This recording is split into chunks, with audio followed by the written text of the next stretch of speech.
Dia tidak pantas dapat apa-apa. Biar dia makan sama para pembantu. Adik iparku berteriak keras. Aku tersenyum, meraih ponselku. Batalkan kesepakatannya. Satu pesan singkat, tarik semua dana 26 miliar. Beberapa saat kemudian hal mengejutkan terjadi, dan mereka teriak histeris kehilangan segalanya. Sebelum ceritanya dimulai, silakan tulis di kolom komentar dari daerah mana saja teman-teman yang menonton cerita ini. Jangan lupa like dan subscribe agar channel ini bisa semakin berkembang dan bisa mempersembahkan cerita yang lebih menarik lagi. Udara dingin dari penyejuk ruangan di butik-butik desainer kebaya ternama di Jakarta Selatan ini menusuk kulit. Sangat kontras dengan teriknya matahari Jakarta di luar sana yang seolah ingin membakar aspal. Namun, rasa dingin di ruangan ini tidak sebanding dengan bekunya hatiku saat melihat label harga yang tertera di gaun yang sedang dicoba oleh calon pengantin di hadapanku. Mbak, ini bagian pinggangnya kurang ngetat sedikit. Deh, terus payet di bagian dada kayaknya kurang.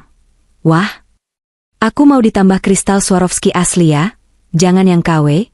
Suara cempreng itu memecah keheningan butik yang elegan. Itu Siska, adik iparku. Dia berdiri di atas podium kecil, memutar tubuhnya ke kiri dan ke kanan di depan cermin besar setinggi plafon.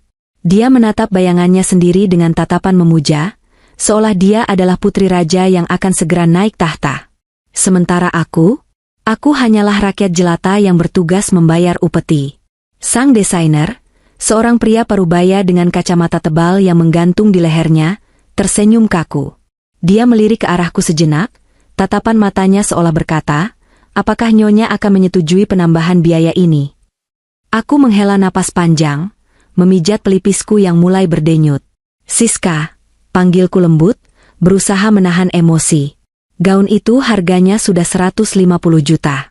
Kalau ditambah kristal Swarovski lagi di seluruh bagian dada, harganya bisa naik 50 juta lagi.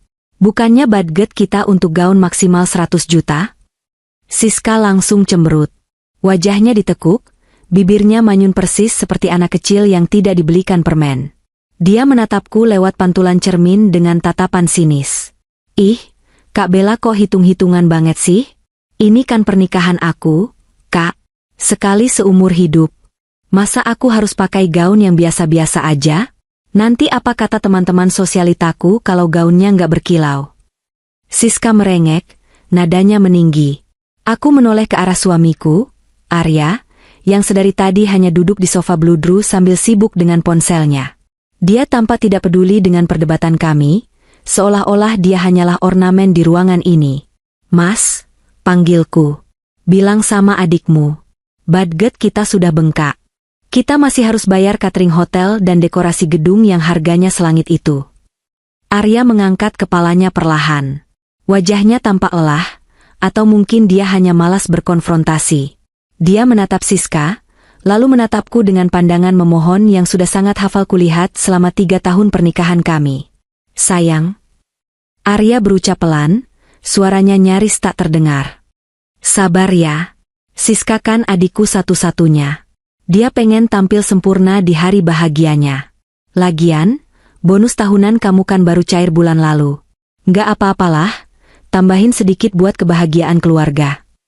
Jantungku rasanya berhenti berdetak sesaat mendengar kalimat itu. Tambahin sedikit?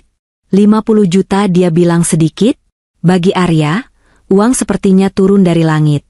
Dia tidak pernah tahu bagaimana rasanya aku harus lembur sampai jam 2 pagi, mengurus klien yang rewel, dan memimpin rapat direksi dengan tekanan tinggi, demi mempertahankan warisan bisnis almarhum papa agar tetap profit. Keluarga Arya, keluarga suamiku ini, hidup dalam gelembung ilusi. Mereka merasa diri mereka adalah ningrat, keturunan, darah biru, yang harus dihormati. Tapi kenyataannya, rekening mereka kosong. Bisnis orang tua Arya sudah bangkrut 5 tahun lalu, karena gaya hidup boros ibu dan bapak mertuaku. Rumah besar mereka di Menteng sudah digadaikan, mobil-mobil mewah sudah dijual satu persatu. Satu-satunya alasan mereka masih bisa hidup mewah, makan enak, dan sekarang menggelar pesta pernikahan super megah untuk Siska, adalah karena aku, Bella, istri Arya yang mereka anggap sebagai mesin ATM berjalan.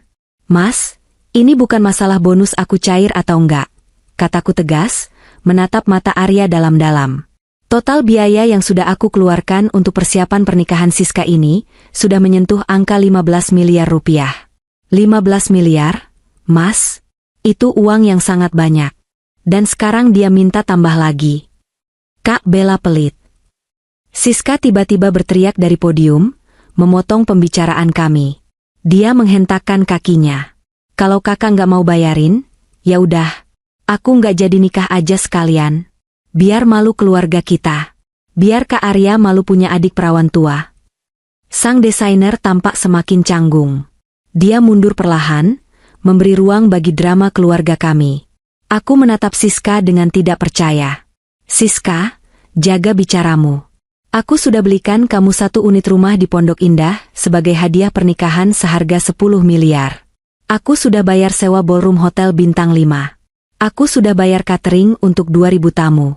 Dan kamu bilang aku pelit cuma karena aku keberatan nambah 50 juta untuk payet. Itu kewajiban kakak. Balas Siska tak mau kalah.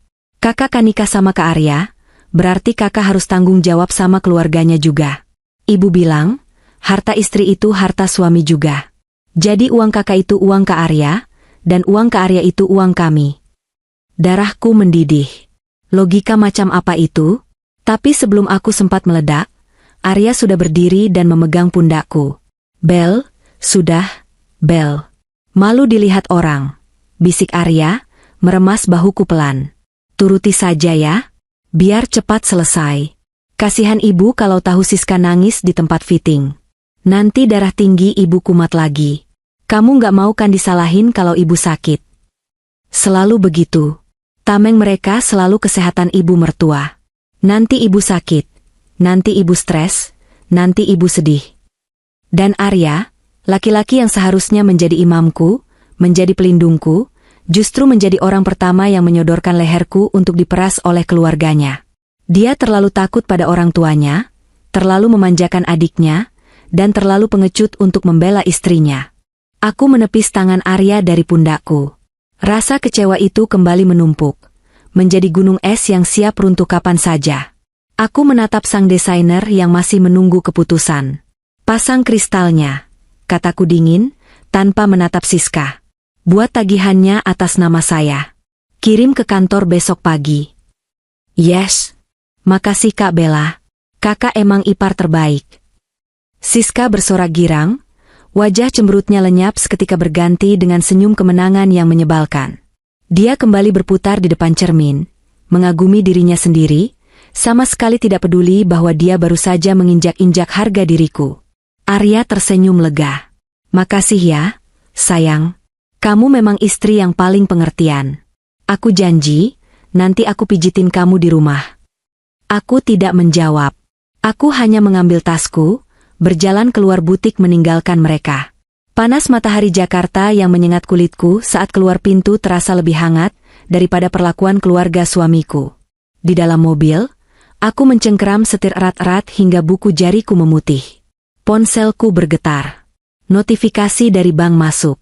Tagihan kartu kredit untuk pembayaran uang muka dekorasi bunga impor dari Belanda baru saja berhasil didebit. 100 juta rupiah lagi melayang. Aku menatap layar ponsel itu dengan tatapan kosong. Sampai kapan? Tanyaku dalam hati. Sampai kapan aku membiarkan diriku menjadi sapi perah bagi parasit-parasit ini? Aku menyalakan mesin mobil, menderu membelah kemacetan Jakarta Selatan. Di spion tengah, aku melihat pantulan mataku sendiri. Mata seorang wanita karir yang sukses, disegani oleh ribuan karyawan, tapi tidak berdaya di hadapan suami dan iparnya yang tidak tahu diri. Namun, di sudut hatiku yang terdalam, ada bisikan kecil yang mulai terdengar. Bisikan yang mengatakan bahwa kesabaranku bukanlah tanpa batas. Bahwa setiap rupiah yang mereka peras dariku, adalah satu langkah lebih dekat menuju ledakan yang akan menghancurkan segalanya. Restoran bergaya French Cafe di kawasan Senopati ini memang sedang hits. Interiornya didominasi warna pastel dan emas, lampu gantung kristal yang mewah, dan pelayan yang berpakaian rapi ala butler Eropa. Ini adalah tempat favorit para sosialita Jakarta untuk pamer tas branded dan membicarakan gosip terbaru. Dan hari ini, aku terjebak di sini bersama Siska dan ibu mertuaku. Siska duduk di hadapanku, sibuk membolak-balik menu yang harganya bisa untuk makan satu keluarga sederhana selama sebulan.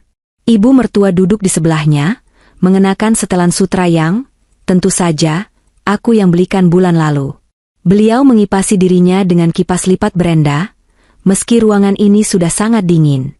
Mbak, saya mau escargotnya 2 porsi buat pembuka, terus wagyu A5-nya tingkat kematangan medium rare. Minumnya champagne yang paling mahal di sini. Ya, pesan Siska pada pelayan tanpa melihat harga. Pelayan itu mencatat dengan sigap, lalu menatapku dan ibu. Untuk ibu berdua? Saya Earl Grey tea saja, jawabku singkat. Selera makanku sudah hilang sejak Siska mengirim pesan darurat yang menyuruhku datang ke sini segera sepulang kerja.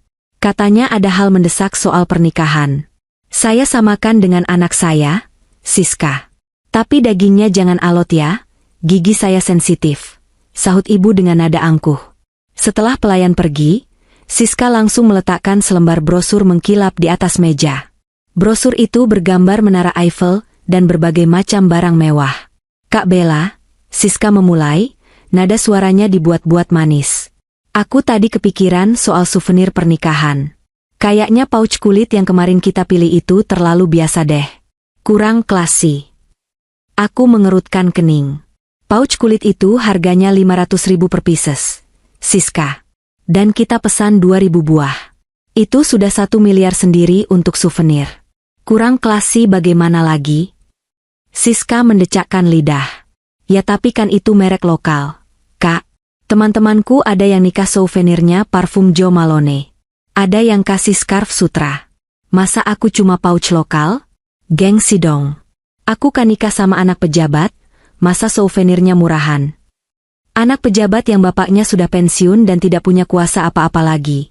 Batinku menjerit, tapi mulutku tetap terkatup rapat. Calon suami Siska, Rian, memang anak mantan pejabat, tapi setahuku keluarganya juga sedang kesulitan keuangan karena kasus korupsi ayahnya yang sedang diselidiki. Jadi klop sudah, 2 keluarga yang halu, bersatu, dan akulah sponsor utamanya. Terus kamu mau apa? Tanyaku datar. Aku mau souvenirnya diganti jadi macaron asli dari Ladure Prancis. Terus dikasih 1 set kutleri emas mini. Aku sudah cek, kita harus impor langsung. Biayanya nambah sekitar 3 miliar lagi. Terus aku juga mau muanya ganti. Aku nggak mau pakai mua yang kemarin. Aku mau pakai mua yang biasa dandanin artis Hollywood kalau lagi ke Indonesia. Biayanya 500 juta sekali makeup. Aku tersedak ludahku sendiri. 3,5 miliar? Hanya untuk kue dan bedak? Siska, itu tidak masuk akal, tolakku tegas. Aku meletakkan cangkir tehku dengan sedikit kasar, hingga menimbulkan bunyi berdenting. Uang tunai yang aku siapkan sudah dialokasikan semua. Kalau kamu mau ganti-ganti lagi, dananya tidak ada.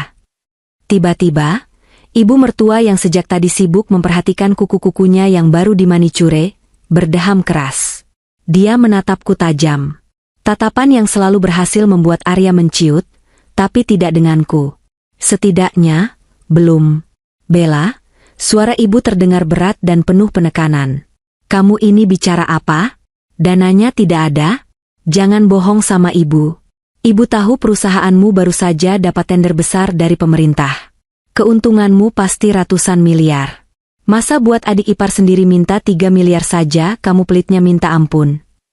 Bu, uang perusahaan itu bukan uang pribadi saya. Itu ada auditnya, ada pertanggungjawabannya. Saya tidak bisa seenaknya ambil uang perusahaan untuk pesta. Jelasku, berusaha tetap logis. Alasan. Ibu mengibaskan tangannya di udara. Kamu itu cuma nggak mau berbagi kebahagiaan sama kami. Kamu merasa karena kamu yang punya uang, kamu bisa mengatur-atur kami? Ingat ya Bella, derajat suami itu lebih tinggi dari istri. Harta kamu itu rezeki yang dititipkan Tuhan lewat suami kamu juga. Kalau Arya tidak menikahi kamu, belum tentu kamu bisa sesukses ini. Mungkin hoki kamu itu datang dari doa-doa Arya dan doa ibu. Aku hampir tertawa mendengar itu. Hoki dari Arya? Arya yang kerjanya hanya main golf dan menghabiskan limit kartu kredit tambahanku? Arya yang setiap kali ada masalah bisnis selalu lari ke ketiak ibunya? Kesuksesanku adalah hasil kerja keras banting tulang, tidur hanya 3 jam sehari, dan strategi bisnis yang kuterapkan bertahun-tahun. Bukan karena doa dari mertua yang bahkan tidak pernah tulus tersenyum padaku kecuali saat aku mentransfer uang bulanan. Bu, saya sudah memberikan rumah di Pondok Indah. Saya sudah biayai gedungnya. Apa itu belum cukup membuktikan kalau saya peduli? Suaraku mulai bergetar menahan amarah. Siska tiba-tiba menangis. Bukan menangis sedih, tapi menangis manipulatif yang biasa dia lakukan. Ibu, lihat tuh Kak Bella. Dia ngungkit-ngungkit terus pemberiannya. Kalau nggak ikhlas mending nggak usah dikasih. Aku tuh malu Bu, masa di hari pernikahanku aku nggak bisa dapat apa yang aku mau. Teman-temanku pasti ngetawain aku kalau souvenirnya jelek. Ibu langsung memeluk Siska, mengelus rambutnya yang dicat warna ash grey di salon mahal, yang juga aku bayar. Matanya menatapku dengan kebencian. Dengar, Bella. Ibu tidak mau tahu. Pokoknya Siska harus dapat apa yang dia mau. Kamu cari caranya. Kalau kamu sampai bikin Siska kecewa, berarti kamu tidak menghargai ibu dan bapak. Kamu mau jadi menantu durhaka? Ancam ibu. Kata-kata, durhaka, dan pamali adalah senjata pamungkas ibu.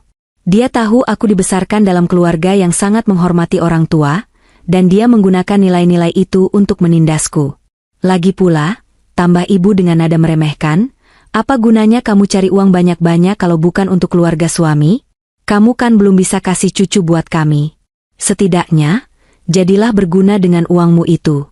Jangan sampai Arya menyesal menikahi wanita yang kurang sempurna seperti kamu. Hantaman itu telak mengenai dadaku. Masalah anak. Memang, kami belum dikaruniai keturunan. Dokter bilang kami berdua sehat. Hanya masalah waktu dan tingkat stres. Tapi di mata ibu, itu adalah kegagalanku sebagai wanita. Cacatku yang tak termaafkan. Dan sekarang, dia menggunakan itu untuk memeras 3,5 miliar dariku. Aku memandang wajah ibu dan Siska bergantian. Wajah-wajah yang penuh dengan ketamakan dan kesombongan. Tidak ada sedikit pun rasa terima kasih di sana. Bagi mereka, aku hanyalah aset, bukan manusia. Pelayan datang membawakan escargot dan steak wagyu. Aroma daging panggang yang lezat menguar, tapi perutku terasa mual. Baik, kataku pelan, suaraku terdengar asing di telingaku sendiri. Akan aku usahakan. Siska langsung berhenti menangis. Dia menyeka air matanya yang nyaris tidak ada itu dengan tisu, lalu tersenyum lebar. Nah, gitu dong. Makasih ya Kak Bella. Jangan lupa, DP untuk souvenirnya harus masuk besok biar barangnya sampai tepat waktu. Ayo makan, sayang. Kamu pasti lapar habis nangis, kata ibu sambil menyuapkan daging sapi mahal itu ke mulutnya. Enak sekali dagingnya. Bella, kamu nggak makan? Sayang lo, mahal ini. Saya kenyang, Bu, jawabku sambil berdiri. Saya harus kembali ke kantor. Masih banyak pekerjaan untuk cari uang 3 miliar yang kalian minta. Mereka tidak mencegahku. Mereka bahkan tidak menatapku saat aku pergi. Mereka terlalu sibuk menikmati makanan mewah yang dibayar dengan keringat dan harga diriku. Saat aku berjalan keluar dari restoran itu, langkahku terasa berat. Tapi di balik langkah berat itu, ada sebuah tekad yang mulai mengkristal. Hari ini mereka menghina rahimku. Hari ini mereka menginjak-injak kerja kerasku. Aku mengeluarkan ponselku, membuka aplikasi perbankan, dan melihat saldo tabunganku. Masih banyak. Sangat banyak. Cukup untuk membeli harga diri mereka 1000 kali lipat. Tapi aku sadar, memberi mereka uang tidak akan pernah cukup. Lubang ketamakan mereka tidak memiliki dasar. Satu-satunya cara untuk menghentikan ini bukan dengan memberi lebih banyak, tapi dengan mengambil semuanya kembali. Aku masuk ke dalam mobil, menyandarkan kepalaku di setir. Air mataku menetes satu persatu. Bukan air mata kesedihan, melainkan air mata kemarahan yang sudah terlalu lama dipendam. Nikmatilah selagi bisa, Siska, ibu, bisikku pada kesunyian kabin mobil. Makanlah sepuas kalian, karena sebentar lagi, kalian akan memuntahkan semuanya. Aku menyalakan mesin mobil.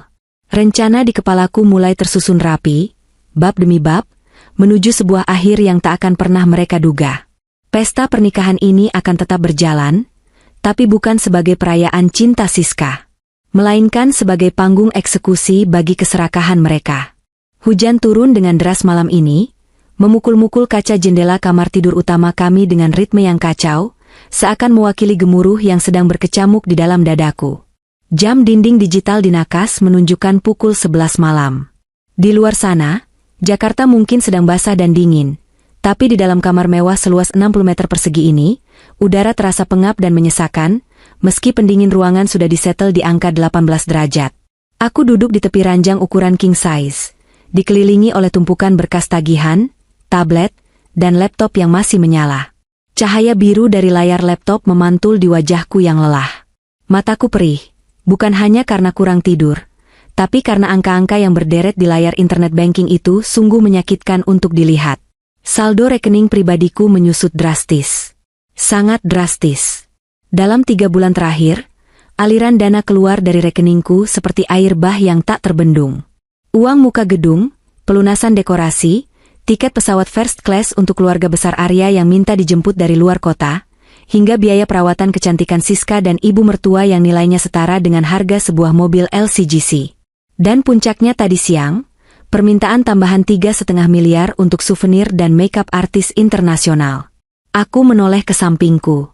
Arya sudah berbaring nyaman di balik selimut tebal sutra Mesir yang harganya puluhan juta. Tentu saja aku yang beli. Dia sedang asyik menggulir layar ponselnya, menonton video lucu di media sosial. Sesekali dia terkekeh pelan, suara tawa yang terdengar begitu ironis di telingaku saat ini. Bagaimana dia bisa setenang itu? Bagaimana dia bisa tertawa saat istrinya sedang pusing memikirkan bagaimana cara menutup lubang menganga di keuangan keluarga ini, tanpa harus menjual aset perusahaan? Mas, panggilku pelan. Suaraku parau. Arya tidak menoleh. Matanya masih terpaku pada layar ponsel. Kenapa? Yang? Belum tidur? Besok kamu meeting pagi, kan? Bisa taruh dulu ponselnya sebentar? Aku mau bicara serius. Pintaku, kali ini dengan nada yang lebih tegas. Arya menghela napas panjang, seolah-olah permintaanku adalah beban berat baginya. Dia meletakkan ponselnya di dada, lalu menoleh ke arahku dengan wajah malas. Ada apa lagi sih, Bel? Soal Siska lagi? Kan tadi siang sudah beres. Kamu sudah sanggupi, kan? Disanggupi bukan berarti uangnya turun dari langit. Mas, sahutku tajam. Aku memutar layar laptop ke arahnya, memperlihatkan grafik pengeluaran kami bulan ini yang melonjak tajam seperti roket. Lihat ini. Tabungan pribadi aku sudah tergerus 60%. 60%? Mas? Itu uang yang aku kumpulkan selama 10 tahun bekerja, sebelum aku kenal kamu. Dan sekarang hampir ludes hanya dalam hitungan bulan demi pesta adikmu. Arya melirik sekilas ke layar laptop, lalu kembali menatap langit-langit kamar. Wajahnya datar, tanpa rasa bersalah sedikit pun. Ya ampun, Bella. Kamu itu kok jadi perhitungan banget sih sama suami sendiri? Uang bisa dicari lagi, sayang. Proyek kamu kan banyak. Perusahaan papa kamu kan profitnya gila-gilaan. Masa buat nyenengin Siska sekali seumur hidup aja kamu ngeluh terus? Aku ternganga. Kata-kata itu meluncur begitu mudah dari bibirnya. Mas, ini bukan soal perhitungan. Ini soal kewajaran. Kamu sadar nggak sih permintaan Siska itu sudah di luar nalar? Dia minta souvenir dari Prancis, Mas. Dia minta mua Hollywood. Itu bukan kebutuhan, itu keserakahan. Dan kamu, sebagai kakaknya, sebagai kepala keluarga, kenapa kamu diam saja? Kenapa kamu nggak pernah sekali saja bilang, tidak, sama mereka? Arya bangun dari tidurnya, duduk bersandar di kepala ranjang. Wajahnya mulai terlihat kesal. Kamu jangan memojokkan aku dong, Bel. Kamu tahu kan posisiku gimana? Aku ini anak laki-laki satu-satunya. Harapan orang tua. Kalau aku ngelarang Siska, nanti ibu sedih. Bapak bisa marah. Kamu mau lihat orang tua aku sakit gara-gara stres mikirin anaknya nggak bahagia? Terus kalau aku yang sakit karena stres mikirin tagihan, kamu peduli nggak? Mas? Tanyaku lirih, menatap tepat ke manik matanya. Arya terdiam sejenak. Dia tampak gelagapan, mencari alasan. Ya kamu kan kuat, Bel. Kamu wanita karir, mental baja. Kamu beda sama ibu atau Siska yang perasaannya halus. Kamu pasti bisa atasi ini. Lagian, anggap aja ini sedekah buat keluarga. Rezeki istri yang solehah itu kan yang ikhlas bantu suami.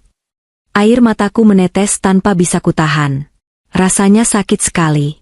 Suamiku sendiri menganggap perasaanku tidak penting hanya karena aku terlihat kuat.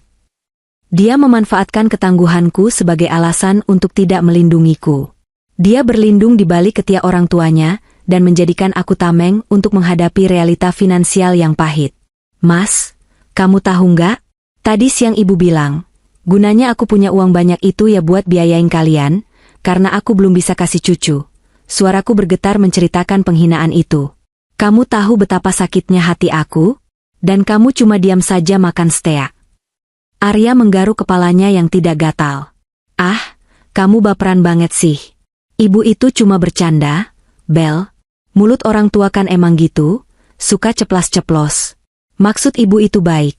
Biar kamu semangat cari pahala lewat jalan lain kalau belum dikasih anak. Jangan dimasukin hatilah. Bercanda? Aku tertawa hambar. Menghina kekurangan fisik istri dibilang bercanda? Mas, aku ini istrimu. Harusnya kamu yang paling depan belain aku kalau ada yang nyakitin aku. Sekalipun itu ibu kamu sendiri.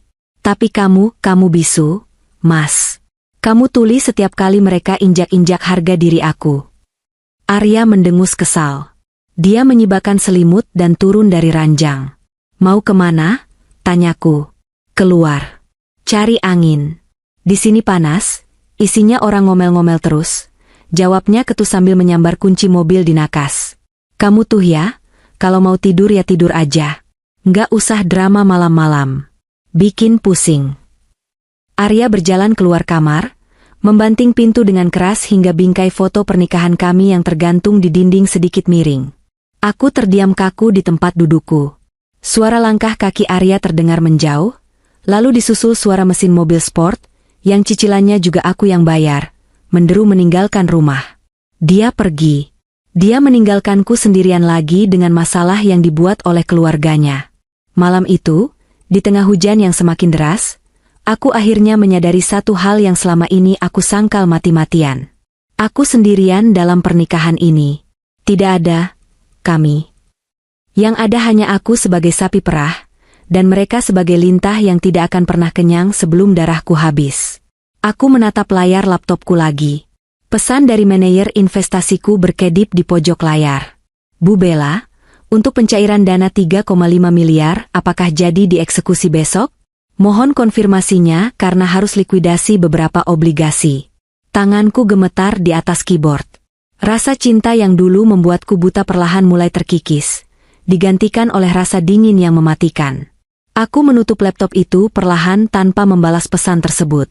Malam ini, aku tidur memeluk guling yang dingin, sementara suamiku mungkin sedang menenangkan diri di klub malam atau mengadu pada ibunya betapa cerewetnya istrinya.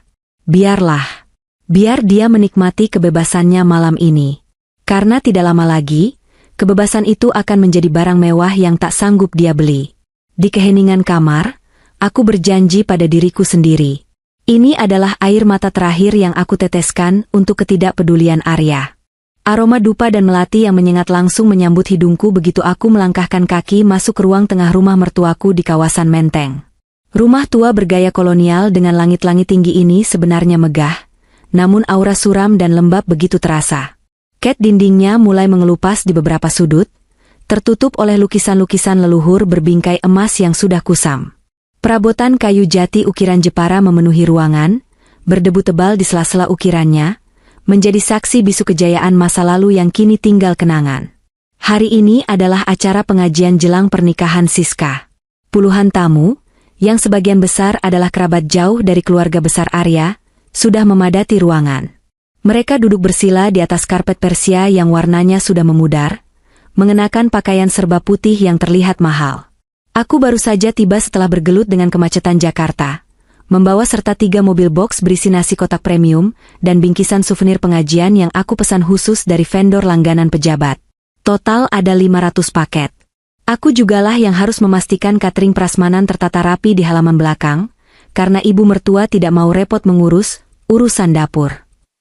Mbak Bella, Ini es buahnya kurang manis katanya. Seorang asisten rumah tangga mertuaku menghampiriku dengan wajah panik. Bude Lastri komplain, katanya gula batunya kurang. Aku menghela napas, menyeka keringat di dahiku. Aku bahkan belum sempat duduk atau minum seteguk air sejak datang, tapi sudah disodori komplain. Ya sudah, Big, tambahkan sirup lagi. Beli di minimarket depan, ini uangnya. Aku menyerahkan lembaran uang 100.000. Sementara aku sibuk mondar-mandir mengurus logistik layaknya event organizer, keluarga besar Arya duduk manis di ruang tengah. Ibu mertua duduk di kursi goyang antiknya, dikelilingi oleh adik-adik dan sepupunya. Siska, sang calon pengantin, duduk di tengah seperti ratu lebah, mengenakan kaftan sutra bertabur payet yang harganya 15 juta, tentu saja gesek kartu kreditku. Suara tawa dan obrolan mereka terdengar riuh. Aku melipir sedikit ke balik pilar besar untuk merapikan selendangku, berniat bergabung setelah memastikan semua makanan aman. Namun, percakapan mereka menghentikan langkahku. Jeng, itu Siska nikahnya mewah banget ya rencananya. Dengar-dengar sampai sewa satu ballroom hotel bintang 5 yang paling mahal itu, tanya seorang wanita parubaya dengan sanggul besar, Bude Lastri. Ibu mertua tertawa renyah, suara tawanya memantul di dinding-dinding tinggi. Ah, ya begitulah, Jeng. Namanya juga anak perempuan satu-satunya. Kita kan harus menjaga martabat keluarga. Kita ini kan keturunan Raden Mas, darah biru. Masa nikahannya di gedung serbaguna biasa? Malu sama leluhur. Iya benar, Mbak Q, sahut kerabat yang lain. Tradisi ningrat kita harus dijaga. Kualitas memang gak bisa bohong ya. Beda sama orang kaya baru yang norak-norak itu. Ngomong-ngomong soal biaya, Bude Lastri berbisik agak keras, itu mantu kamu, si Bella, yang nanggung semua? Hebat ya dia, uangnya banyak. Jantungku berdegup kencang. Aku menahan napas, menunggu jawaban ibu. Yah, namanya juga tugas dia, Jeng, jawab ibu dengan nada meremehkan yang sangat kental.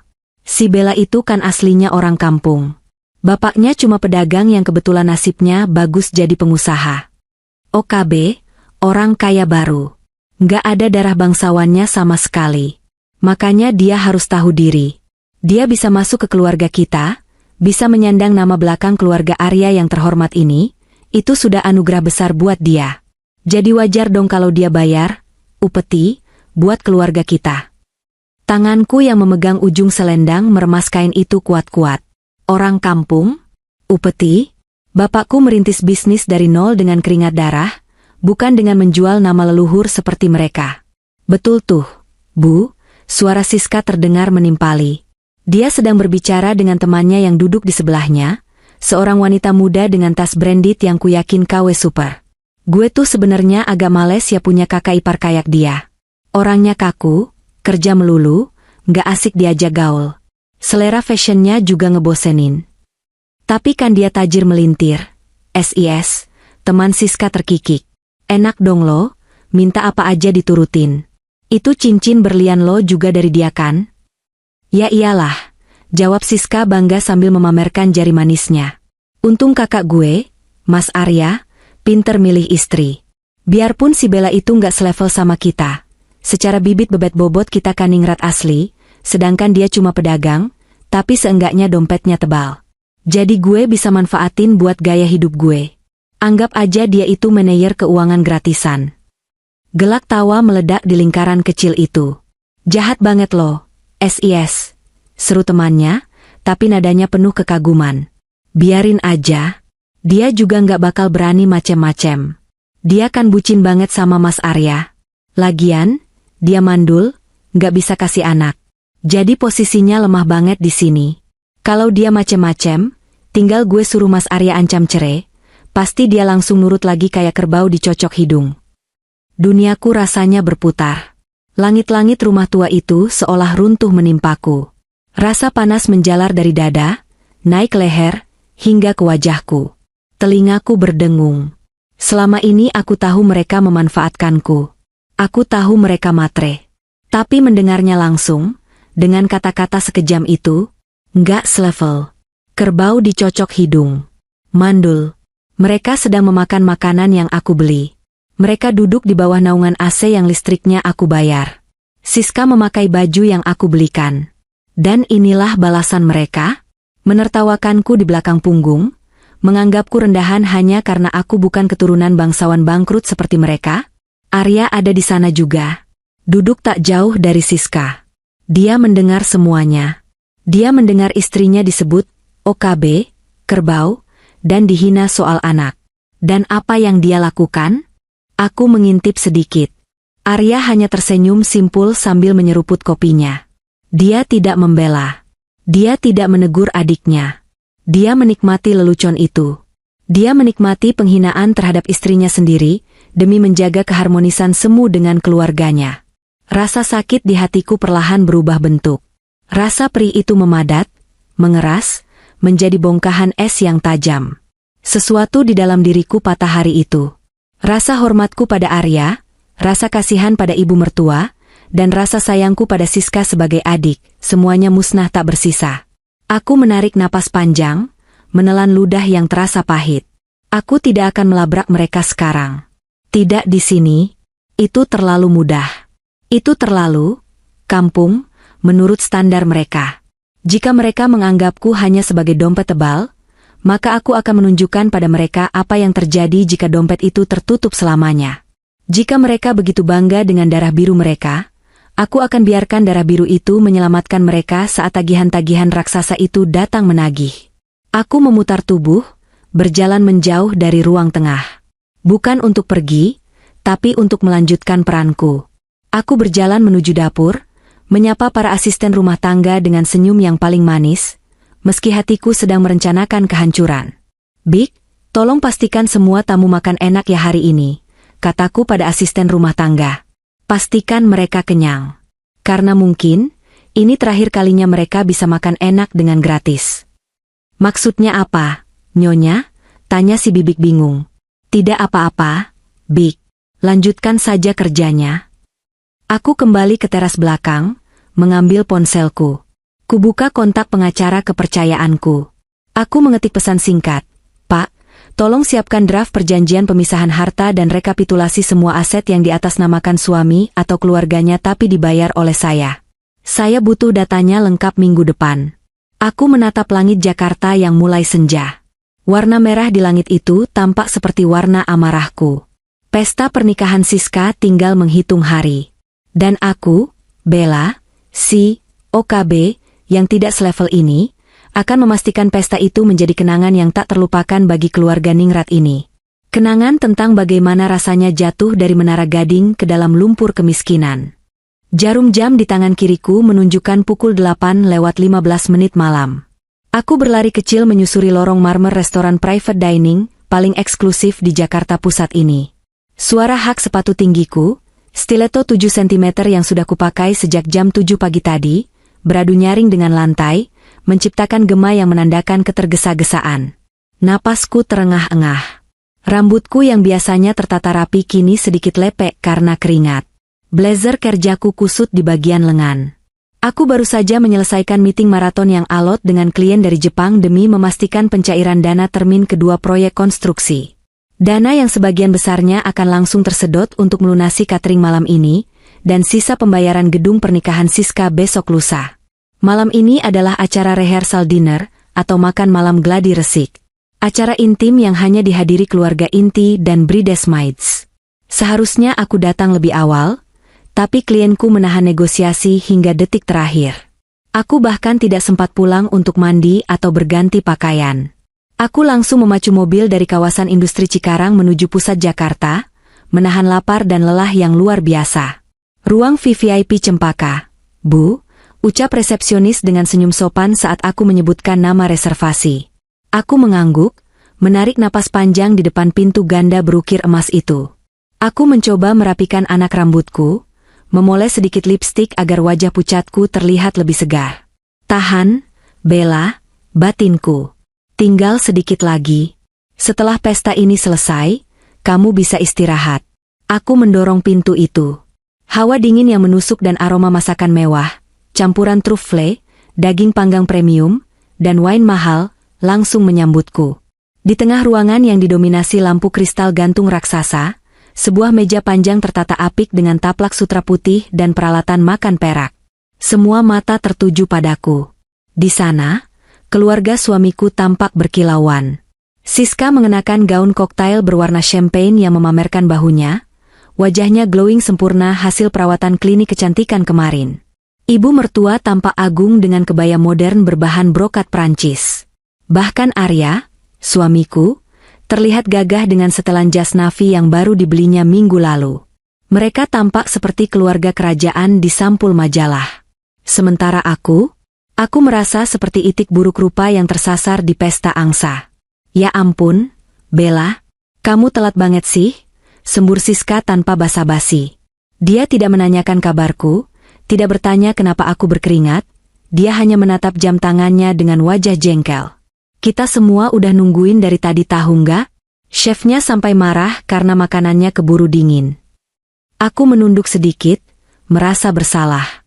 Maaf, Siska, Bu. Tadi jalanan macet parah dari Cikarang, dan meetingnya baru selesai jam 6 sore. Ada kendala teknis di lapangan yang harus aku selesaikan biar tagihan besok aman. Alasan terus, cibir ibu mertua sambil memutar bola matanya. Dia menusuk potongan asparagus di piringnya dengan garpu. Kamu itu nggak bisa ya sekali aja prioritasin keluarga? Ini acara penting buat adik iparmu. Harusnya kamu cuti, dandan yang cantik, bukannya malah keluyuran cari uang terus kayak orang susah. Malu-maluin. Hatiku mencelos. Cari uang kayak orang susah? Uang yang kucari itulah yang membayar steak yang sedang ibu kunyah sekarang. Aku menelan kepahitan itu bulat-bulat. Tidak ada gunanya berdebat sekarang. Aku terlalu lelah. Aku hanya ingin duduk, minum air dingin, dan meluruskan kakiku yang terasa mau copot. Aku berjalan menuju kursi kosong di sebelah Arya. Itu adalah tempatku, di sisi kanan suamiku, di kursi utama meja bundar itu. Kursi yang seharusnya menjadi hak istri tertua di keluarga ini. Mas, tolong geser sedikit tasnya, kataku pelan pada Arya yang menaruh tas kerjanya di kursi itu. Namun, sebelum Arya sempat bergerak, Siska tiba-tiba berdiri dari kursinya di seberang meja. Dia berjalan cepat menghampiriku dan menahan sandaran kursi itu dengan tangannya yang lentik dan berkuku palsu panjang. Eits! Stop! Teriak Siska lantang. Suaranya menggema di ruangan privat itu. Aku terkejut. Kenapa? SIS? Aku mau duduk. Kakiku sakit banget. Siska menatapku dari ujung rambut sampai ujung kaki dengan tatapan jijik yang tidak ditutup-tutupi. Dia mengibaskan tangannya di depan hidung, seolah-olah sedang mengusir bau busuk. Lo nggak sadar diri ya, Kak? Siska mendesis, tapi cukup keras untuk didengar semua orang, termasuk para pelayan yang berdiri di sudut ruangan. Coba ngaca deh. Rambut lepek, muka berminyak, baju kusut. Lo bau matahari, bau debu jalanan, bau keringat. Lo mau duduk di sini, di sebelah Mas Arya yang wangi dan rapi? Jomplang banget. Siska.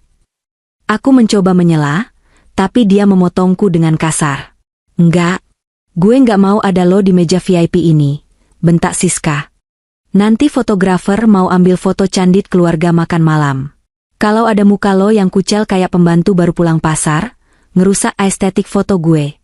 Gue udah bayar fotografer mahal-mahal, gue nggak mau hasilnya jelek gara-gara ada noda di pemandangan. Darahku berdesir hebat. Pembantu pulang pasar? Noda? Aku menoleh ke arah Arya, berharap dia akan membentak adiknya. Berharap dia akan menarik tanganku, mendudukanku di sebelahnya, dan berkata bahwa aku cantik apa adanya karena aku baru saja berjuang untuk keluarga. Aku menatap mata Arya. Mas? Arya membalas tatapanku sekilas, lalu memalingkan wajahnya. Dia pura-pura sibuk memotong daging di piringnya. Bel, gumamnya tanpa menatapku. Mending kamu bersih-bersih dulu deh di toilet. Atau ya, Siska ada benarnya juga. Kamu emang kelihatan capek banget. Nggak enak dilihat tamu lain nanti. Rasanya seperti ada tombak yang menembus dadaku. Suamiku sendiri setuju aku, nggak enak dilihat. Tuh kan, Mas Arya aja setuju. Seru Siska penuh kemenangan. Dia menunjuk ke arah pintu belakang, tempat para staf restoran biasanya keluar masuk. Lo nggak pantas dapat apa-apa di meja ini. Sana, Makan aja sama para pembantu dan supir di belakang. Di sana ada nasi kotak sisa kok. Cocok sama penampilan lo sekarang. Keheningan melanda ruangan itu. Para pelayan menunduk, tidak berani melihat ke arah kami. Calon suami Siska, Rian, tampak canggung tapi diam saja karena takut pada Siska. Ibu mertua, dia tersenyum tipis, menikmati pertunjukan menantunya dipermalukan. Kamu dengarkan, Bella, tambah ibu mertua dengan nada dingin. Jangan egois. Jangan rusak momen bahagia Siska. Sana ke belakang. Nanti kalau sudah rapi, baru boleh masuk lagi buat bayar tagihan di kasir. Kalimat terakhir itu adalah pemicunya. Masuk lagi buat bayar tagihan. Jadi, itulah fungsinya aku. Aku tidak boleh duduk di meja makan. Aku tidak boleh ada di foto keluarga. Aku dianggap bau dan menjijikan, tapi aku dibutuhkan saat bon tagihan datang. Aku adalah dompet berjalan yang tidak memiliki hak asasi manusia di mata mereka. Aku berdiri mematung. Rasa lelah di kakiku mendadak hilang, digantikan oleh adrenalin yang membanjiri seluruh tubuhku. Rasa sakit hati yang selama ini kutahan, rasa sabar yang kupupuk bertahun-tahun demi menjadi istri yang berbakti, hancur berkeping-keping detik itu juga. Aku menatap wajah Siska yang angkuh. Aku menatap punggung Arya yang pengecut. Aku menatap senyum licik ibu mertua. Baik, kataku pelan. Sangat pelan hingga mungkin hanya aku yang mendengarnya. Aku mundur selangkah. Aku tidak menangis. Anehnya, aku tidak merasa sedih. Justru, aku merasa sangat ringan. Seperti ada beban ribuan ton yang baru saja diangkat dari pundakku. Oke, kalau itu mau kalian, ucapku, kali ini lebih keras. Lebih tegas. Aku berbalik badan, berjalan menuju sofa di sudut ruangan tempat tasku tergeletak. Bukan ke arah pintu belakang seperti perintah Siska. Mau ngapain lo? Mau ngambil dompet kan? Tanya Siska curiga. Buruan bayar DP tambahan seafood yang tadi gue pesen. Terus keluar. Aku mengambil tas Hermes Birkin hitamku. Tas yang kubeli sendiri sebagai hadiah pencapaian kerjaku tahun lalu, bukan pemberian suami. Aku merogoh ke dalamnya, mengeluarkan ponsel pintarku. Layar ponsel menyala, menampilkan foto wallpaper kami berdua, aku dan Arya, saat bulan madu dulu. Dulu aku melihat foto itu dengan penuh cinta. Sekarang, aku melihatnya sebagai bukti kebodohanku. Aku tersenyum. Senyum miring yang belum pernah mereka lihat sebelumnya. Senyum seorang wanita yang sudah selesai dengan omong kosong. Tunggu sebentar, kataku tenang. Ada satu transaksi terakhir yang harus aku selesaikan sebelum aku pergi ke belakang. Suasana di ruang VVIP itu mendadak hening, tapi bukan hening yang damai. Ada ketegangan yang merambat di udara, seolah-olah badai besar sedang bersiap untuk menghantam. Denting garpu dan pisau berhenti. Siska, yang tadinya masih nyinyir, kini menatapku dengan alis berkerut. Mungkin dia merasa aneh melihat sikapku yang tidak seperti biasanya. Biasanya aku akan menangis, memohon, atau lari ke kamar mandi. Tapi kali ini, aku berdiri tegak, tenang, dengan aura dingin yang membekukan. Aku mengabaikan tatapan mereka. Jariku dengan lincah menari di atas layar ponsel. Target pertamaku, manajer bank prioritas. Aku membuka aplikasi pesan instan, mencari kontak Pak Hendra. Tanpa ragu, aku mengetik pesan yang sudah tersimpan di draft kepalaku sejak sore tadi, namun ragu kukirimkan karena masih memikirkan nasib Arya. Tapi keraguan itu sudah mati 5 menit yang lalu, dibunuh oleh ucapan suamiku sendiri. Tuh, Pak Hendra, bank manager, selamat malam Pak. Maaf mengganggu. Saya ingin menggunakan hak veto saya sebagai pemegang rekening utama. Tolong batalkan dan blokir semua cek mundur yang saya keluarkan untuk pembayaran vendor pernikahan atas nama Siska Adijaya. Total 7 cek. Bekukan juga akses kartu kredit tambahan yang dipegang suami saya, Arya, dan ibu mertua saya. Sekarang, konfirmasi segera. Send. 1 pesan terkirim. Tapi itu belum cukup. Itu baru permulaan. Aku beralih ke kontak asisten pribadiku, Dinda, yang memegang kendali atas semua urusan properti dan aset. Tuh, Dinda, personal assistant, Din, batalkan pembelian rumah di Pondok Indah sekarang juga. Telepon developernya, bilang saya tarik kembali minat beli.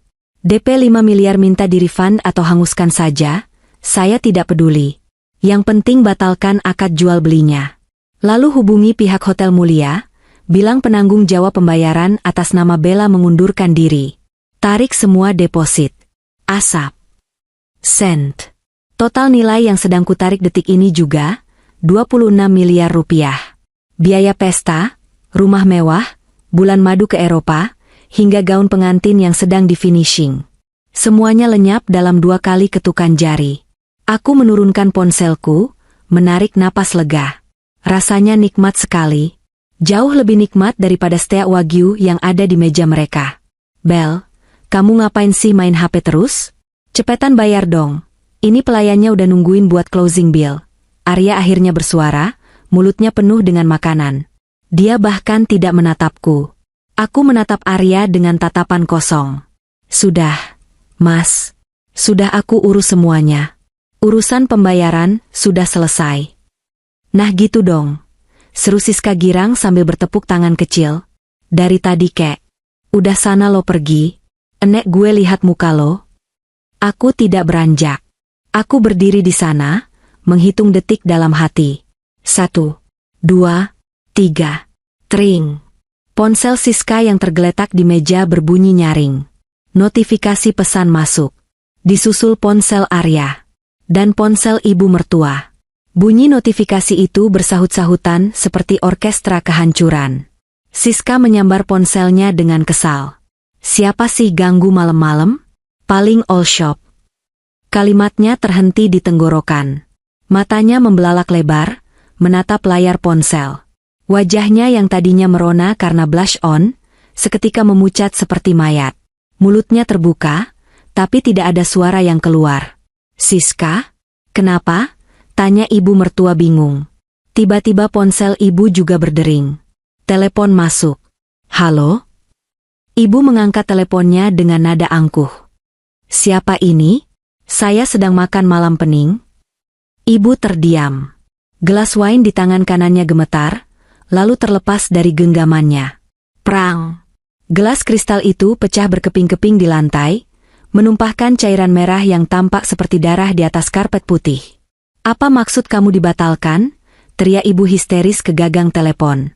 Apa maksud kamu kartunya ditolak? Itu kartu unlimited menantu saya. Arya yang panik langsung mengecek ponselnya. Dia menatapku dengan wajah horor. Bella ini ada notifikasi dari bank. Akses kartu kreditku diblokir. Terus ada email dari developer rumah. Pembatalan sepihak. Apa-apaan ini? Siska akhirnya menemukan suaranya kembali. Dia menjerit, jeritan melengking yang menyakitkan telinga. Dia melempar ponselnya ke meja. Weo, kembalikan DP-nya. Mereka bilang dananya ditarik sama penyandang dana. Mereka bongkar tenda dekorasi sekarang juga. Besok gedungnya kosong. Siska meraung, air matanya mulai luntur membawa serta maskara mahalnya, membuat wajahnya terlihat mengerikan. Kak Bella, lo apain? Lo gila ya? Kekacauan meledak di ruangan itu. Pelayan-pelayan saling berbisik panik. Rian, calon suami Siska, tampak bingung dan ketakutan melihat calon istrinya mengamuk seperti orang kesurupan. Arya bangkit dari kursinya, wajahnya merah padam karena marah dan malu. Dia menghampiriku, mencengkeram lenganku kasar. Sayang, apa yang kamu lakukan? Kamu sadar nggak apa akibatnya? Besok Siska nikah. Tamu undangan 2000 orang mau ditaruh di mana kalau gedungnya batal? Rumah itu hadiah pernikahan, kenapa dibatalkan? Kamu mau bikin malu keluarga aku? Bentak Arya tepat di depan wajahku. Aku menepis tangan Arya dengan kasar. Tenagaku entah dari mana datangnya, membuat Arya terdorong mundur. Aku menatapnya tajam, bibirku menyunggingkan senyum sinis. Keluarga kamu? Tanyaku dengan nada rendah namun menusuk. Keluarga yang mana, Mas? Keluarga yang bilang aku bau keringat? Keluarga yang bilang aku pembantu? Keluarga yang bilang aku cuma sapi perah yang mandul? Itu kan cuma emosi sesaat. Arya tergagap, nyalinya menciut melihat tatapan mataku yang nyalang. Emosi sesaat kalian harganya 26 miliar. Mas, kataku dingin. Dan maaf, dompet, pembantu, ini sudah tutup. Permanen. Siska berlari ke arahku, hendak menjambak rambutku. Dasar wanita jalang. Balikin uang gue. Balikin pesta gue. Lo iri kan sama gue? Lo iri karena gue cantik dan disayang semua orang sedangkan lo cuma mesin uang. Aku menangkap pergelangan tangan Siska di udara sebelum dia sempat menyentuhku. Aku menghempaskannya kembali hingga dia terhuyung jatuh ke pelukan ibunya yang sedang memegangi dada sesak napas. Aku tidak iri, Siska, ujarku sambil merapikan blazerkus. Aku kasihan. Kasihan melihat kalian yang miskin harta dan miskin hati, tapi bertingkah seperti raja. Pesta Cinderella kamu sudah selesai. Jam 12 sudah lewat. Kereta kencanamu sudah berubah jadi labu busuk. Aku mengambil tasku, memandang mereka satu persatu untuk terakhir kalinya. Pemandangan ini, wajah pucat pasi ibu, tangisan histeris Siska, dan ketakutan di mata Arya, jauh lebih indah daripada foto keluarga manapun. Silakan lanjutkan makannya. Tenang saja, tagihan makan malam ini sudah aku bayar lunas tadi di depan. Anggap saja itu sedekah terakhir dariku untuk fakir miskin yang sombong. Dengan langkah anggun, aku berbalik dan berjalan keluar ruangan. Di belakangku, suara tangisan dan teriakan saling menyalahkan mulai terdengar pecah. Arya, kejar istrimu. Suruh dia bayar balik. Jantung ibu sakit. Teriakan ibu mertua terdengar samar. Mas Arya, lakukan sesuatu. Gue nggak mau nikah di KUA, jerit Siska. Aku tidak menoleh lagi. Aku terus berjalan, keluar dari restoran mewah itu, menghirup udara malam Jakarta yang penuh polusi namun terasa sangat segar di paru-paruku. Aku bebas. Aku menang. Dan ini baru permulaan dari kehancuran mereka yang sesungguhnya. Kekacauan di dalam restoran private dining itu bukan lagi sekadar keributan kecil. Itu adalah sebuah simfoni kehancuran yang terdengar begitu merdu di telingaku. Aku berdiri di lobi marmer yang dingin, menatap pantulan diriku di kaca besar yang memisahkan area tunggu dengan area makan utama. Di balik kaca itu, aku melihat mereka, keluarga yang selama 3 tahun ini menganggapku tak lebih dari mesin ATM bernyawa, sedang menggeliat panik seperti cacing kepanasan. Suara teriakan Siska masih terdengar tembus hingga keluar, melengking tinggi, memecah kesopanan para tamu elit lainnya yang mulai berbisik-bisik dan menunjuk ke arah meja VVIP Cempaka. Coba gesek lagi. Mas, mesin kamu yang rusak. Ini kartu unlimited. Platinum. Nggak mungkin declined. Siska berteriak histeris pada pelayan senior yang memegang mesin EDC dengan wajah lelah namun tegas. Maaf, Bu. Sudah 5 kali dicoba dengan 3 mesin berbeda. Keterangannya sama, card blocked by issuer, kartu diblokir oleh penerbit. Dan kartu Bapak Arya juga insufficient funds. Total tagihan makan malam ini, termasuk wine Chateau Margaux tahun 1990 yang ibu buka tadi, adalah 52 juta rupiah. Mohon segera diselesaikan karena kami akan tutup operasional kasir. Jawab pelayan itu dengan suara yang mulai kehilangan keramahannya. Aku melihat Arya mengacak-acak rambutnya, wajahnya yang tadi sok berwibawa kini merah padam bercampur pucat. Keringat dingin mengucur deras di pelipisnya, merusak tatanan rambut pomade mahalnya. Dia merogoh semua saku celana dan jasnya, mengeluarkan dompet, dan mencoba menyodorkan kartu debit pribadinya, kartu gaji yang isinya mungkin tidak sampai 5 juta rupiah, karena sisanya sudah habis untuk membayar cicilan mobil sport yang dia paksa beli bulan lalu. Pelayan itu menggeleng setelah mencoba kartu Arya. Saldo tidak cukup, Pak. Masih kurang 48 juta. Ibu mertua, yang duduk terkulai di kursi dengan tangan memegang dada, tampak seperti orang yang baru saja melihat hantu. Wajahnya yang penuh bedak tebal kini retak oleh keringat dan air mata. Gengsi, darah biru, yang selalu dia agung-agungkan runtuh seketika di hadapan tagihan restoran. Aku berbalik, berjalan santai menuju pintu keluar di mana petugas valet sedang mengambilkan mobilku. Udara malam Jakarta menyambutku. Hangat, lembab, dan beraroma kebebasan. Namun, langkahku terhenti saat mendengar derap langkah kaki berlari di belakangku, disusul suara pintu kaca yang didorong kasar. Bella, tunggu, berhenti. Itu suara Arya. Suara yang dulu selalu bisa membuatku luluh, suara yang selalu kubela di depan orang tuaku yang meragukannya. Kini, Suara itu terdengar menyedihkan. Arya berlari menyusulku, napasnya memburu. Dia mencengkeram lengan atasku dengan kasar, memaksaku berbalik menghadapnya. Matanya nanar, campuran antara kemarahan, ketakutan, dan ketidakpercayaan. Kamu gila, hah? Apa-apaan sandiwara ini? Bentak Arya tepat di wajahku.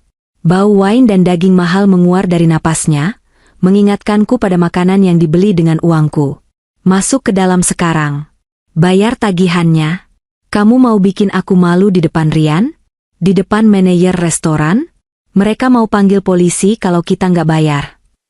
Aku menatap cengkeraman tangannya di lenganku, lalu menatap matanya dengan dingin. Perlahan, aku menepis tangannya. Tidak dengan kasar, tapi dengan gerakan tegas yang penuh penolakan. Jangan sentuh aku dengan tangan kotor itu, Mas, ucapku tenang. Nada suaraku datar, tanpa emosi, yang justru membuat Arya terperanjat mundur selangkah. Dan tolong dikoreksi. Itu bukan sandiwara. Itu realita. Realita di mana aku berhenti menjadi sapi perah kalian, Z. Tapi kenapa sekarang? Kenapa malam ini? Arya menjerit frustrasi, tangannya mengawang di udara. Besok Siska nikah. Bel, besok. Kamu tahu nggak vendor dekorasi barusan telepon aku? Mereka bilang mereka stop kerja. Mereka bongkar pelaminan yang baru setengah jadi. Catering telepon, mereka batal masak untuk besok pagi. Kamu mau bunuh keluarga aku pelan-pelan? Membunuh? Aku tertawa kecil, tawa yang kering dan hampa. Mas, aku justru sedang mengajarkan kalian cara bertahan hidup. Selama ini kalian hidup dengan selang oksigen dari dompetku. Sekarang aku cabut selangnya. Harusnya kalian berterima kasih. Kalian jadi bisa belajar bernapas sendiri. Ari, Bel, please jangan bercanda. Suara Arya melembut, berubah menjadi rengekan manipulatif yang sudah sangat kuhafal polanya. Dia mencoba meraih tanganku lagi, kali ini dengan gerakan memelas. Aku tahu kamu marah soal omongan Siska tadi. Aku minta maaf. Siska emang mulutnya sampah, tapi dia adikku, Bel. Adik ipar kamu juga. Kasihan dia. Ini momen sekali seumur hidupnya. Kamu tega lihat dia hancur cuma gara-gara emosi sesaat? Kamu kan kaya, Bel. Uang segitu nggak ada artinya buat kamu. Bayarin dulu ya. Nanti aku ganti. Aku janji aku ganti. Ganti pakai apa? Potongku tajam. Pakai gaji kamu yang bahkan nggak cukup buat bayar bensin mobilmu sebulan? Atau pakai uang ibu yang rumahnya di Menteng itu ternyata sertifikatnya sudah sekolah di rentenir. Mata Arya membelalak. Dia terkejut aku tahu rahasia itu. Kamu tahu dari mana? Aku tahu semuanya, Mas. Aku tahu kalian gadaikan rumah ibu buat modal gaya hidup sosialitas Siska setahun lalu, berharap dividen perusahaanku di akhir tahun bisa buat nebus. Aku tahu Rian, calon suami Siska, itu keluarganya lagi terjerat kasus korupsi dan asetnya dibekukan. Makanya mereka ngebet nikah sama Siska karena ngira kita.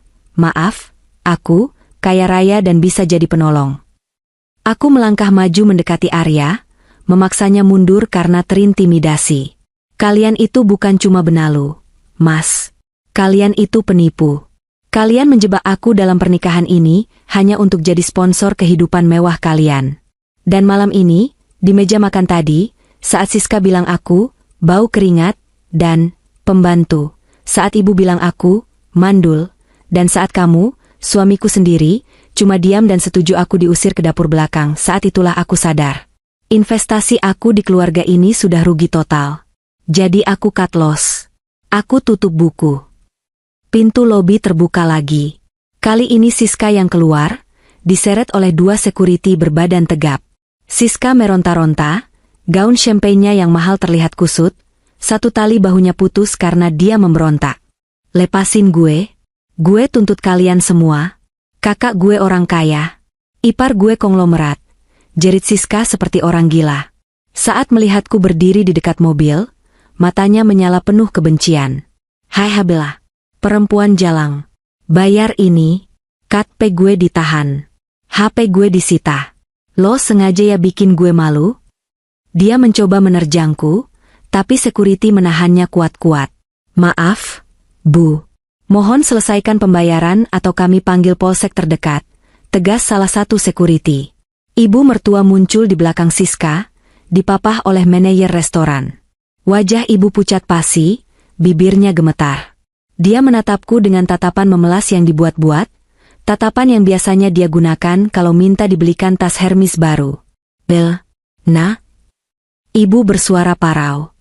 Ibu sakit jantung, Nak? Jangan bikin ibu mati di sini. Bayar dulu tagihannya. Nanti kita bicara di rumah. Kita selesaikan secara kekeluargaan. Kita kan keluarga Ningrat, gak pantas ribut di parkiran kayak orang pasar. Ningrat? Aku mendengus geli. Bu, Ningrat itu perilaku. Bukan pengakuan. Orang Ningrat gak makan duit menantu terus menghina menantunya pembantu. Orang Ningrat punya harga diri untuk bayar makanannya sendiri. Mobilku tiba di depan lobi. Petugas valet membukakan pintu. Bella, jangan pergi. Arya berlutut di aspal, memegang ujung blazerku. Oke. Aku salah. Kami salah. Tapi tolong aktifkan lagi cek buat vendor gedung. Siska bisa mati bunuh diri kalau besok nikahannya batal. Tamu undangan 2.000 orang, Bel. Pejabat, kolega, teman arisan ibu mau ditaruh di mana muka kami. Aku menatap Arya yang berlutut di kakiku. Pemandangan yang menyedihkan. Laki-laki yang dulu kucintai, kini tak lebih dari pengemis yang takut kehilangan topengnya. Saran aku, Mas, kataku sambil menarik blazerku dari genggamannya. Segera telepon semua tamu. Bilang acaranya batal karena ada musibah. Atau kalau kalian masih punya gengsi, silakan jual mobil sport kamu malam ini juga, jual perhiasan ibu, jual tas-tas Siska. Kumpulkan uangnya, bayar vendor semampu kalian. Jadikan pernikahan sederhana di rumah kontrakan. Itu lebih terhormat daripada pesta mewah, hasil memeras orang lain. Gak mungkin cukup waktunya. Bel, tangis Arya pecah.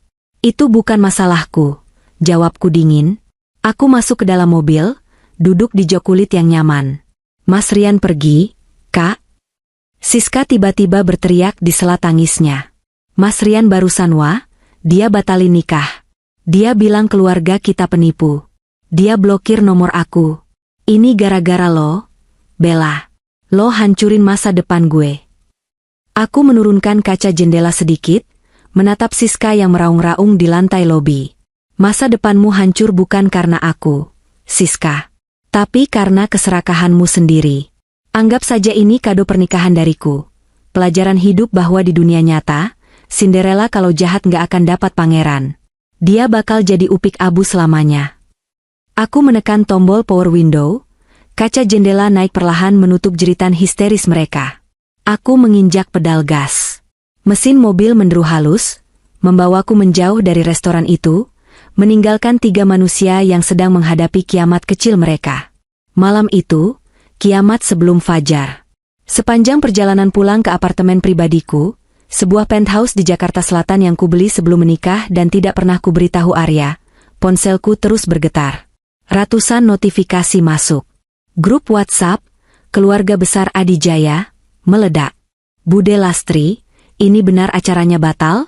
Kok tendanya dibongkar? Saya sudah sampai Jakarta loh. Om Dharma, Arya, angkat telepon. Ini maksudnya apa catering ditarik? Tante Wiwik, Siska, ini muanya bilang cancel karena DP ditarik? Kok bisa? Malu-maluin keluarga saja.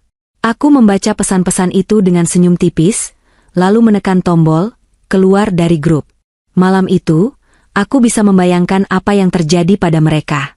Arya pasti pontang-panting menelepon teman-temannya, mencoba meminjam uang yang tak mungkin didapat dalam jumlah miliaran dalam semalam.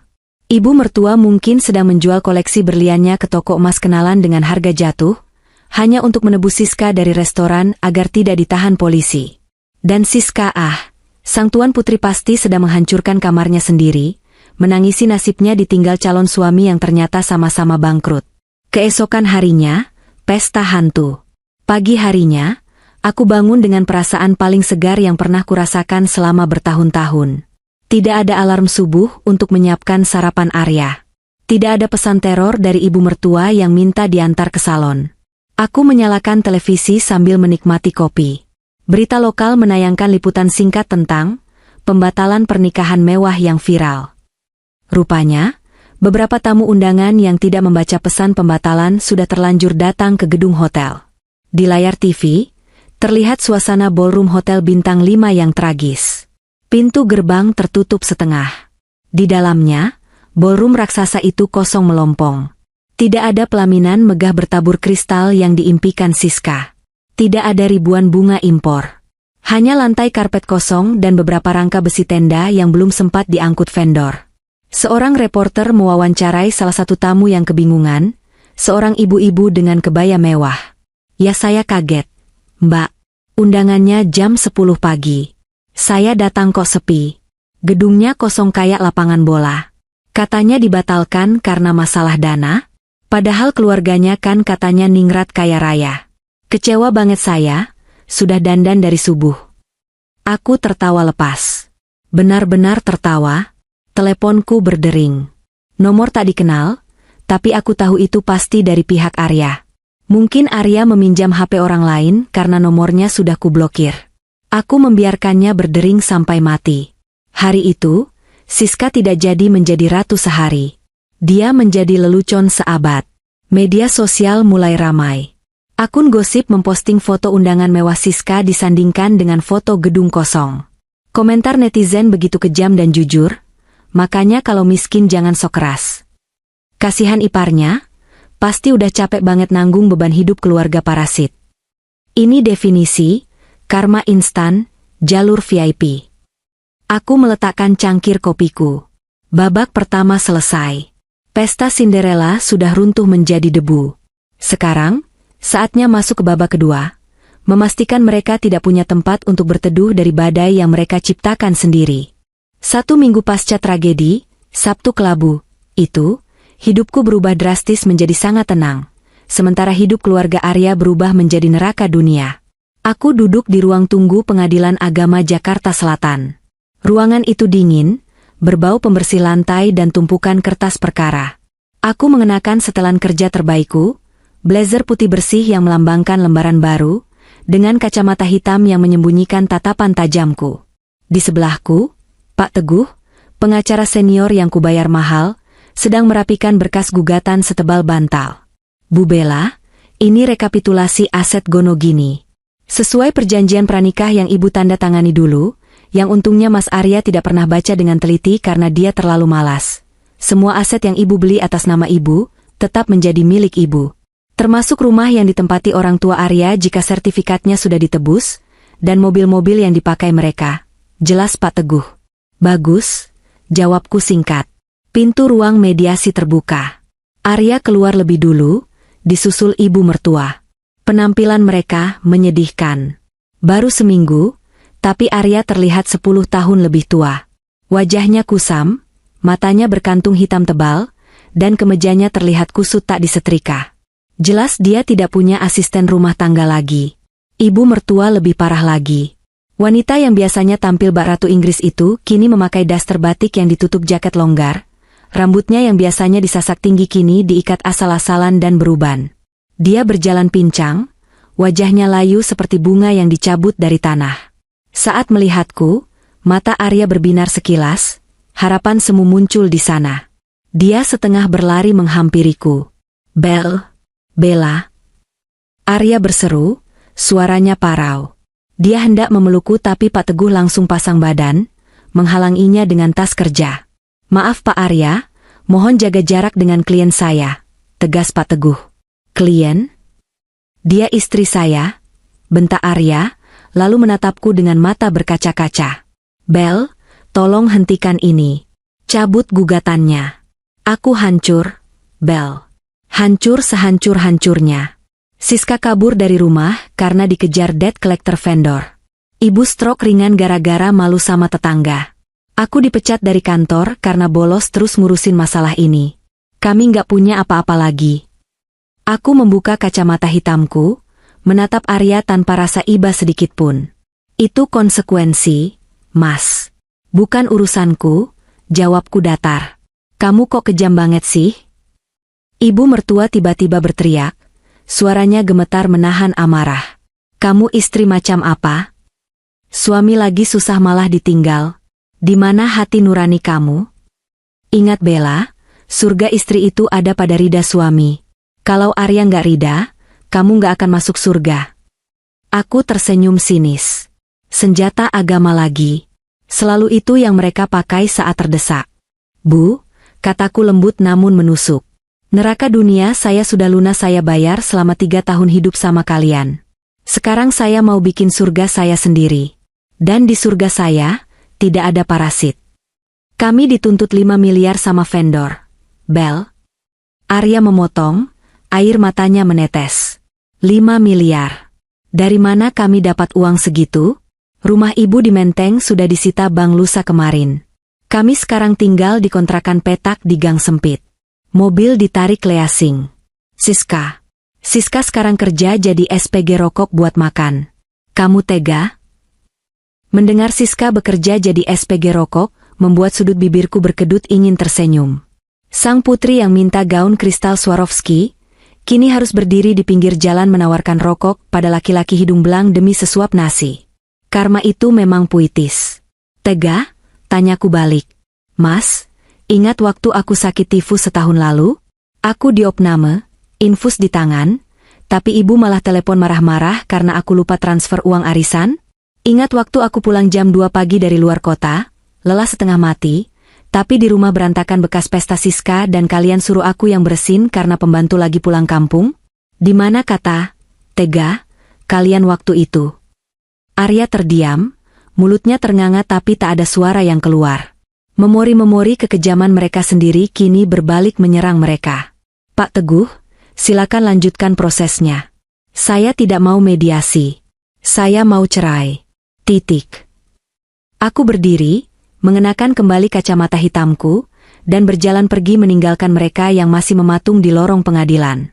Suara tangis ibu mertua pecah di belakangku, meraung-raung memanggil namaku, tapi aku tidak menoleh. Sekalipun tidak. Eksekusi aset, pukulan terakhir. 3 hari kemudian, aku menyempatkan diri datang ke bekas rumah mewah di Menteng itu. Bukan untuk bernostalgia, tapi untuk memastikan tim eksekusi aset bekerja dengan benar. Rumah itu sudah ditempeli stiker merah besar, disita oleh ban. Truk-truk pengangkut barang berjejer di depan pagar. Para kuli panggul sedang mengangkut keluar sofa-sofa jati, lukisan antik, dan lemari-lemari besar. Karena sertifikat rumah itu atas nama almarhum bapak mertua tapi pembayaran cicilan refinansinya macet. Karena aku berhenti membayarnya, ban menyita isinya. Namun, ada beberapa barang yang diklaim sebagai milikku, barang-barang elektronik, home theater, dan kitchen set impor yang kubeli dengan faktur atas namaku sendiri. Aku datang untuk mengambil apa yang menjadi hakku. Di teras, aku melihat Siska. Dia sedang duduk di atas kardus mie instan, memeluk tas branded, yang kuyakin palsu atau sudah rusak. Penampilannya berantakan. Wajahnya tanpa makeup, jerawat mulai muncul karena stres, dan dia memakai kaos oblong lusuh. Tidak ada lagi Siska yang angkuh. Saat melihat mobilku berhenti, Siska mendongak. Matanya menyiratkan kebencian yang mendalam, tapi juga ketakutan. Dia tidak berani berteriak lagi. Dia tahu posisinya sekarang. Aku turun dari mobil, didampingi 2 asistenku. Angkut TV 80 inch di ruang tengah, kulkas 2 pintu di dapur, dan semua AC, perintahku pada orang-orang sewaan. Kak Bella. Siska bersuara lirih.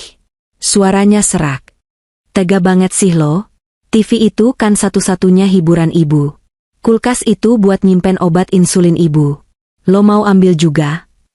Aku berhenti, menatap adik iparku yang malang ini. Siska, desisku. TV itu harganya 50 juta. Kulkas itu 30 juta. Aku beli pakai bonus tahunanku 2 tahun lalu. Kalian gak pernah bilang terima kasih, malah ngeluh warnanya gak cocok sama cat tembok.